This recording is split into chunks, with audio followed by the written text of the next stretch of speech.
Good morning. So my name is Yohane Makoto, and our topic for today is the looping statements, the while loop and the do while. So what is loop? Unsa ang loop?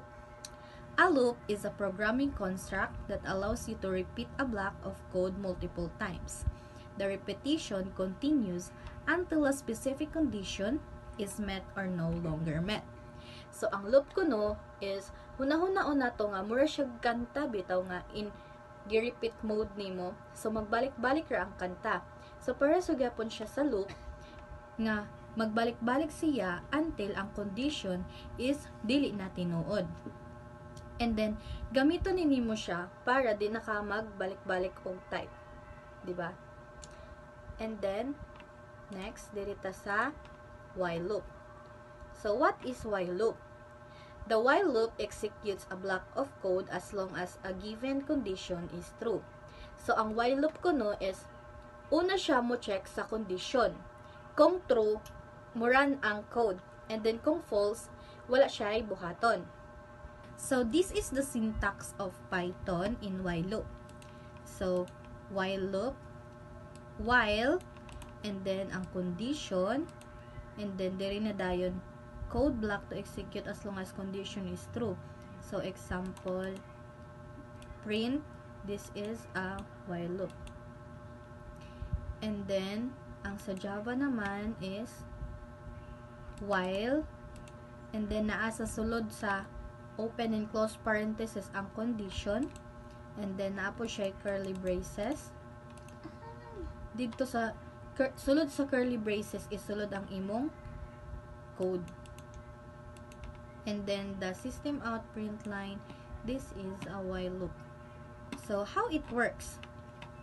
So ang una is the condition is check first. So una is i-check sa ang condition. Kung ang condition is true, then ma-execute ang sulod sa code.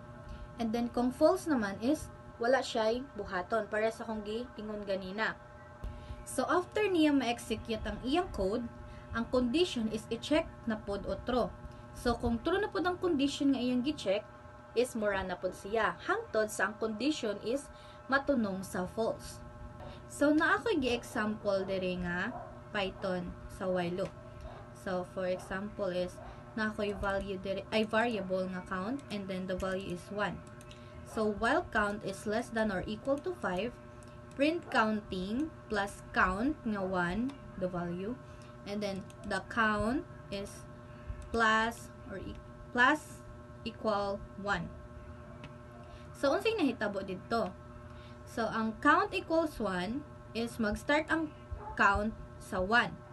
And then the while count is less than or equal to 5, mag-loop siya as long as the count is 5 or less.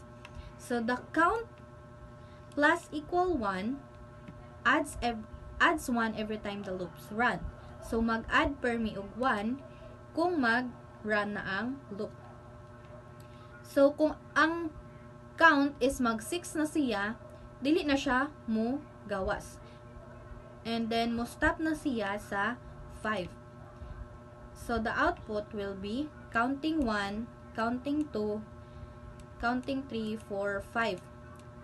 So tama na siya sa 5, mag-stop na siya. So nako example diri sa Java pod, diri is in count is equal to 1. So take note nga kung data types ra og variable, ang tawag ingana is declaration.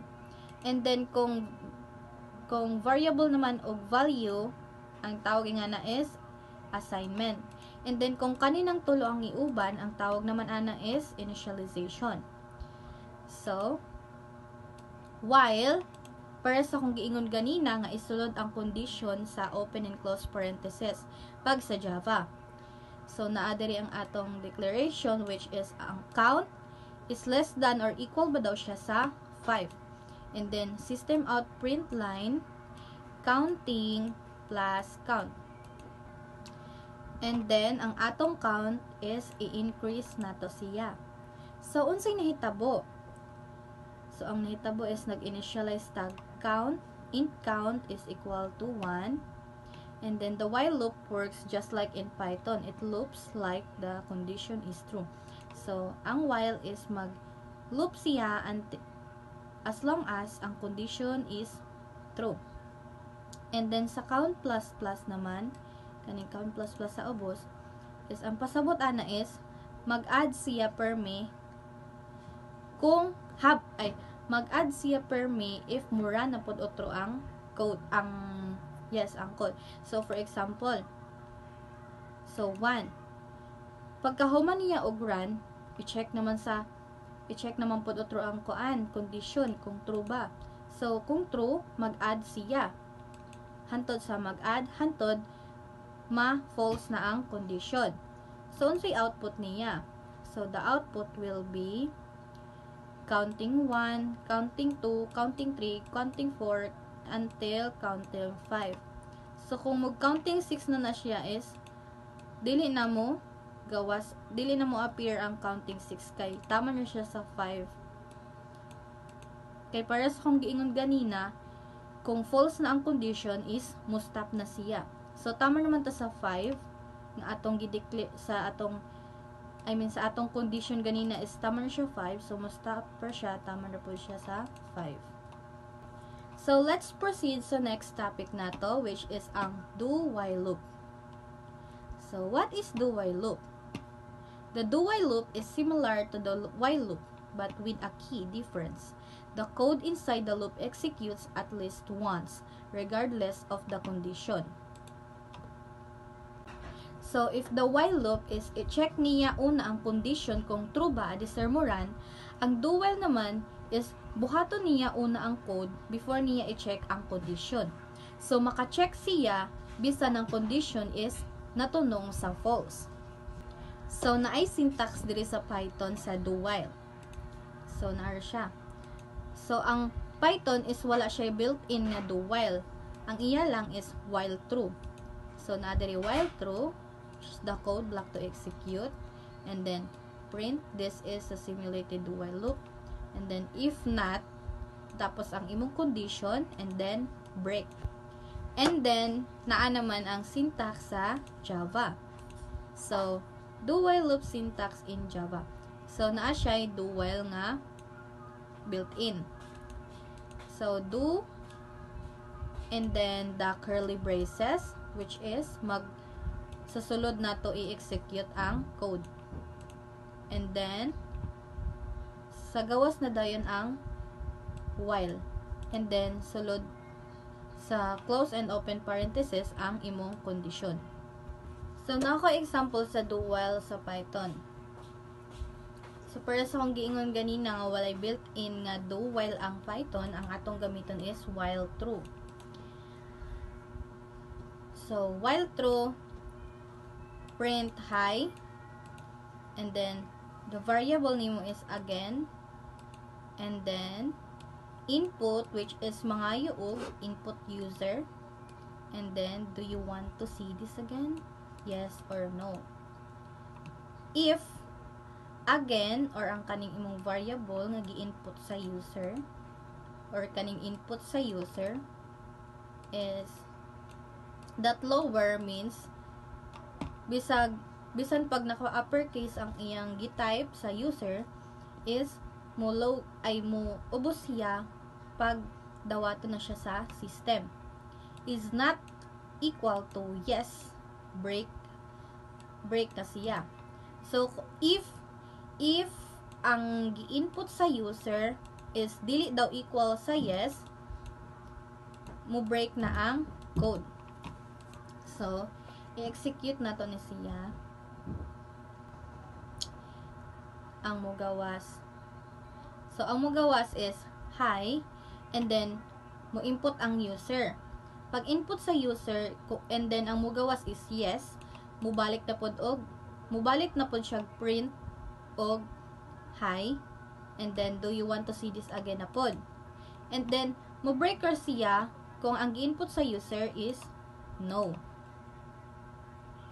So, sa Java naman is mag-import ta og Java's util scanner since dili siya pareha sa Python nga input ra ang ibutang.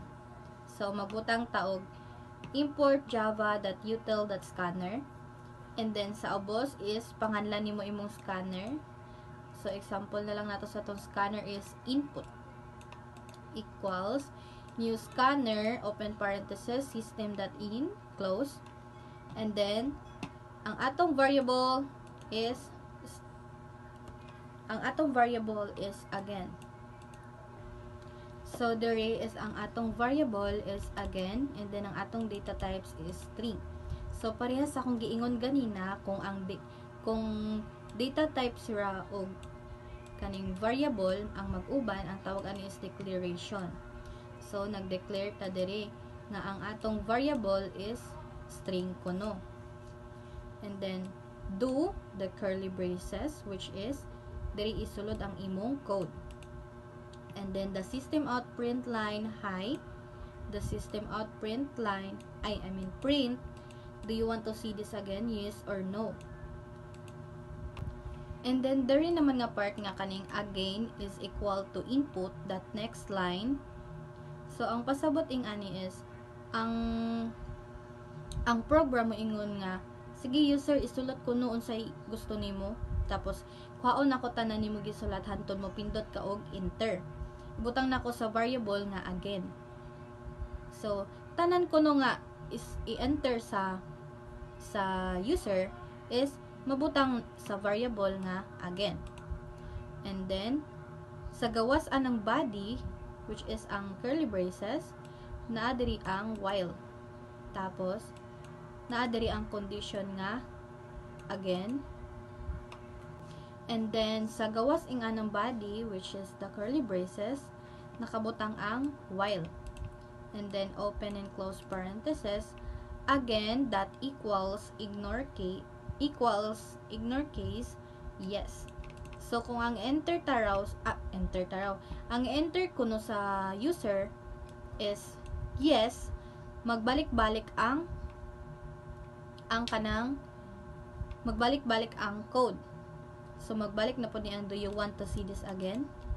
Since na may that equals ignore case, bisan pag naka uppercase ang enter sa user, ang mugawas gihapon dira is mugawas gihapon ang patuloy gihapon ang looping. So kung hawaan nato niing that equals ignore case, unya gi uppercase ni ang first letter, means dili mo run ang code. Pero kung ato na siyang ibutang, bisan pag ang S ang dako niya or ang E ang dako niya, ma-ignore ang uppercase, and then mo run gihapon ang code.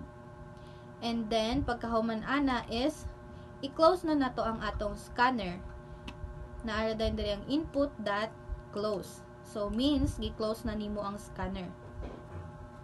So mao to siya ang while ug do while loops.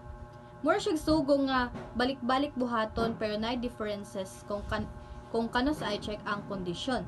Sa while is strict siya. I-check sa niya ang condition, kung true mo run siya, and then kung false mo stop. And then sa do while naman is chill ra siya. Buhaton niya una ang code. Mo run siya una, and then adisir niya i-check ang condition. So maara to guys, I hope na amoy nasabtan sa akong gitudlo sa while loop and then sa do while. Bye!